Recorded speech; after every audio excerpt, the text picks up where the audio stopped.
الشمس والقمر بحسبان والنجم والشجر يسجدان والسماء رفعها ووضع الميزان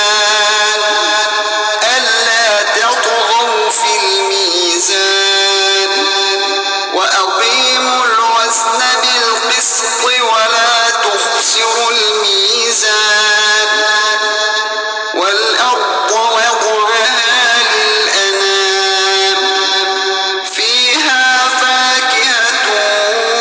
والنخل ذات الأكمام والحب ذو العصف والريحان فبأي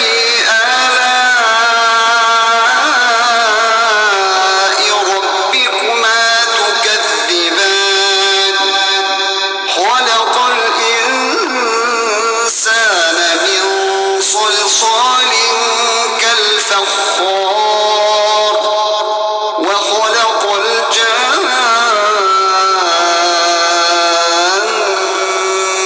من مارج من نار فبأي آلاء ربكما تكذبان رب المشرقين ورب المغربين فبأي آلاء ربكما تكذبان مرج البحرين يلتقيان بينهما برزخ لا يبغيان فبأي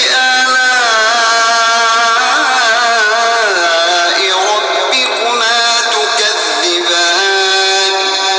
يخرج منهما اللؤلؤ والمرجان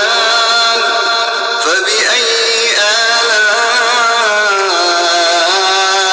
ربكما تكذبان وله الجوار المنشآت في البحر كالأعلام فبأي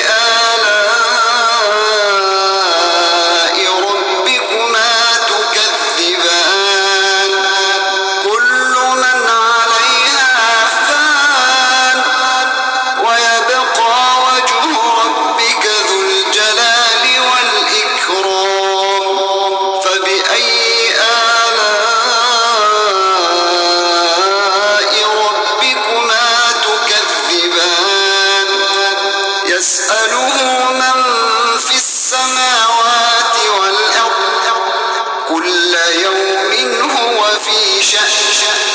فبأي آلاء ربكما تكذبان سنفرغ لكم أيها الثقلان فبأي آلاء ربكما تكذبان يا معشر الجن والإنس إن استطعتم أن